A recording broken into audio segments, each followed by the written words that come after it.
Hello and welcome to the final midweek catch-up in the Championship from the Honest Football Podcast. I'm Craig Savage, and with me as always is Mr. Daniel Cody. And what a game to catch up on.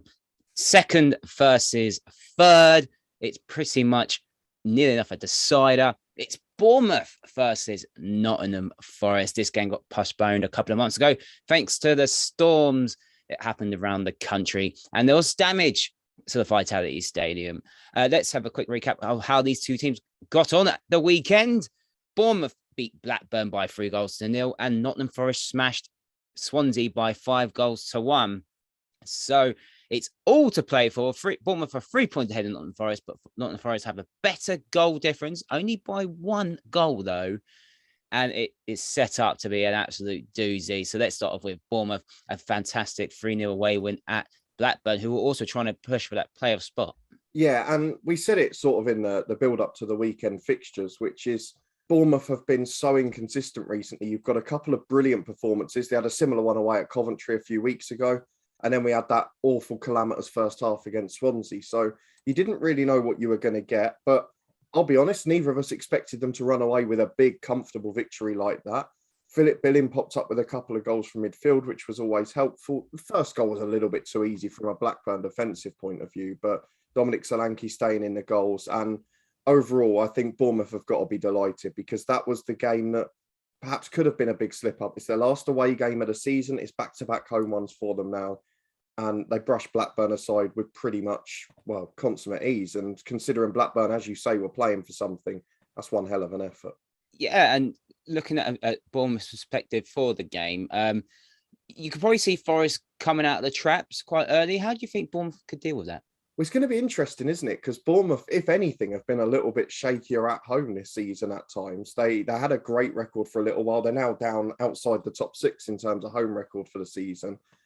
But with back-to-back games at home, they've got to start fast as well. They've got to get the fans on side because that's going to be crucial for them in the next 180 minutes of football. I think one of the things we've got to talk about from a tactical point of view is the teams that have generally restricted Forest better in recent weeks. I'm looking at Luton. I'm looking even at Peterborough to an extent. They've marked that right-hand side of Forest teams out the game. Luton took a whole player out the game, one of their dangerous attacking threats, just to stand on Jed Spence and stop him having a free run, which we saw the damage that can do in yesterday's game from their point of view. So I'll be interested to see if Bournemouth are willing to give up some of that attacking threat on the left just to get Spence and Johnson out the game. And then, of course, they've got to deal with Sam Surridge as well, because we talked for Forest about Keenan Davis being a big miss for them, but Surridge pops up with a hat-trick, and now Bournemouth defensively have got to deal with that. I think his style of play will possibly suit the Bournemouth defenders a bit better, but like you say, I think Bournemouth are going to have to set up fairly cautiously, and whether at home that's going to be acceptable, whether that's going to help get the fans on side early in the game, I'm not quite sure, but it's an absolutely massive game. I'm so excited about it. Yeah, I was just going to go on to about the Bournemouth fans and looking at the Back of the Net vlogs when Bournemouth are at home. They seem to be a bit more restless at home. Obviously, I think fans want their style to play. They want to be a bit cautious, a bit more forward, but Scott Parker seems a bit more cautious in the home games, and fans get a bit uptight about that. Yeah, it's one of the things I can maybe understand to an extent, because as the finish line has drawn closer for Bournemouth, and particularly when they had those 3 or 4 games in hand and a chance to really pull away, they started to set up a little bit more, let's not lose something in the first half. And obviously they had that run of games where they didn't score at all. And at home, they have struggled to get goals recently. It was a last-minute penalty against Fulham. It was a draw 0-0 against Borough before that, but he didn't create huge amounts, particularly in the first half. So I can understand to an extent the restlessness, but I just hope from the fans' point of view, for Bournemouth's sake, they can understand that against Forest, they probably are best suited to set up that way. And maybe that plays into their hands that their team are more experienced at it.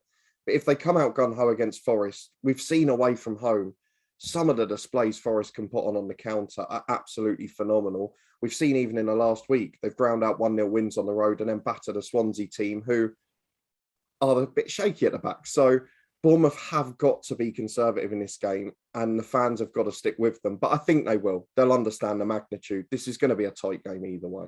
Let's get on to Nottingham Forest. They beat Swansea by 5-1. They had 27 shots, 17 on target, which is apparently a new record that you said off the off camera, which I have totally stolen. Sam Surridge scores a hat-trick, and considering they've had Keenan Davis and now Lewis Graven's out pretty much the rest of the season, what a good time for Surridge to get on a bit of form. Yeah, and it's brilliant recruitment, isn't it? In January, you've got to be fair. You talked a little bit about Bournemouth maybe panicking with their 5, although some of them have contributed massively, and Kiefer Moore did so against Swansea midweek. But Sam Surridge is contributing now for Forest, and don't forget he's going to his former club as well in Bournemouth. So this is going to be one hell of an interesting one on that regard. But definitely positives on that side of things.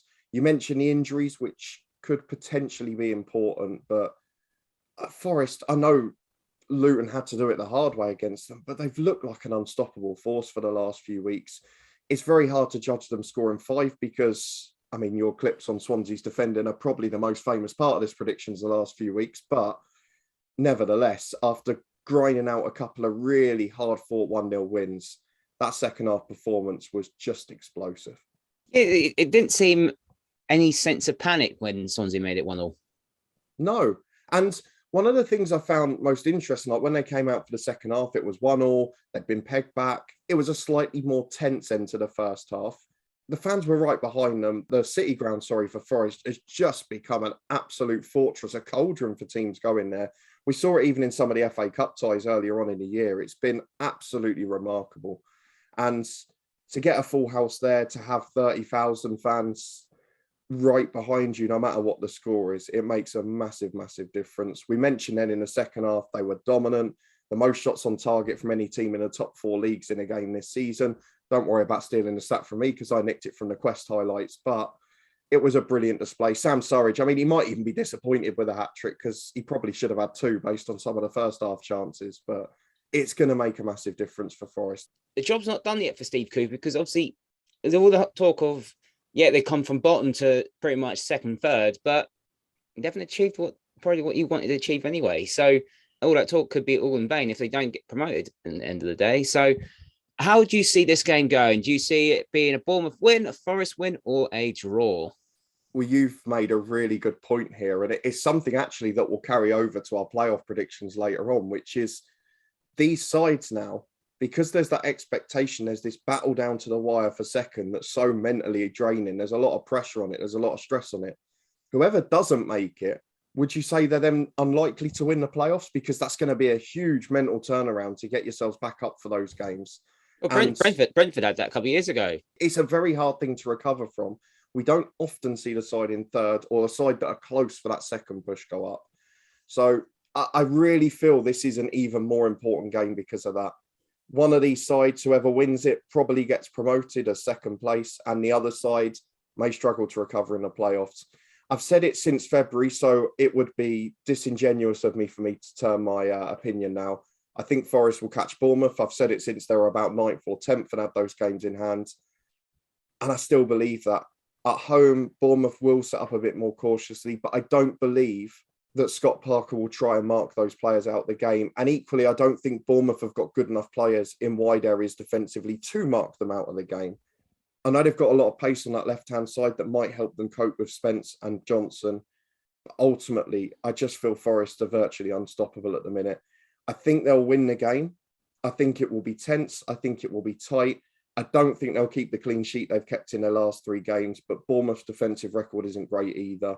And then you look to the final day, Bournemouth have got Millwall, who are going to still be in that mix for the playoffs. Forest have got a team with nothing to play for in Hull, who are letting in goals galore. If Forest are in second come the weekend with a goal difference advantage, I can't see anything other than Forest nicking this game and Forest getting promoted in second. I'm going 2-1 to Nottingham Forest, but I think there'll be a late scare. I think Bournemouth will have like a great save from the Forest keeper or one hit the postal bar in the last 10 minutes. But Forest by the odd goal. 2 teams can be very tight. It's going to be a cagey affair. Fans, both sets, going to be pretty nervous. Forest will have that little bit of more drive in them because of the situation that happened why the game got postponed the first time. They cancelled the game when we were really on top. We're still on top now, but they were a bit out of form then. And the game got postponed very late on. They were already there. It was that Friday night game on Sky, which got postponed. So they'll have that incentive. That's their drive for this game. Bournemouth, I think they're going to be a bit panicky. I said, like, it just seems a bit panicky at home. It's a little bit of a squeaky bum time for them.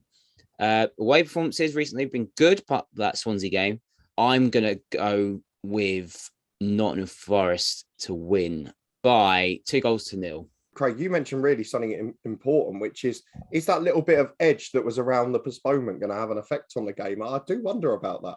Well, this is it. It's about momentum, isn't it? And I think if Forest win, obviously they'll have the momentum. And I think if Bournemouth lose, I don't see them getting out of the playoffs. I really don't. I think that will be an absolute kick in the teeth. And like we said about Brentford not making it, whoever loses out pretty much on the final day, all that momentum just completely goes. And obviously we'll discuss that in the League One, then League Two one, and the Championship ones in the playoff previews. But just don't let it be settled by a refereeing decision, as we've seen with a few big games. I don't know. Do we know who the referee is? It's Stuart Atwell. I just hope that there's not a dodgy red card penalty. I hope the referee keeps control of the game, because the last thing we want in a game of this magnitude is it to be settled by a debatable red card in the first half or an early penalty that swings the momentum. So just fingers crossed. They've appointed an elite referee from the Premier League. Fingers crossed we get, I'm giving the official term, not my opinion there, by the way. But yeah, I just hope it's not settled by that. Well, basically, you want football to be the winner. Yes. And that is our preview of Bournemouth versus Nottingham Forest on Tuesday night. It's a 7 p.m. kickoff. Do you agree with us that we think Nottingham Forest will beat Bournemouth, or do you think it'll be a draw or a Bournemouth win? Let us know in the comments and give us your opinions of what's going to happen for the rest of the season. Don't forget to like this video, subscribe to the On Sport Podcast. You can follow us on Twitter at OnSport for free, and we'll see you next time.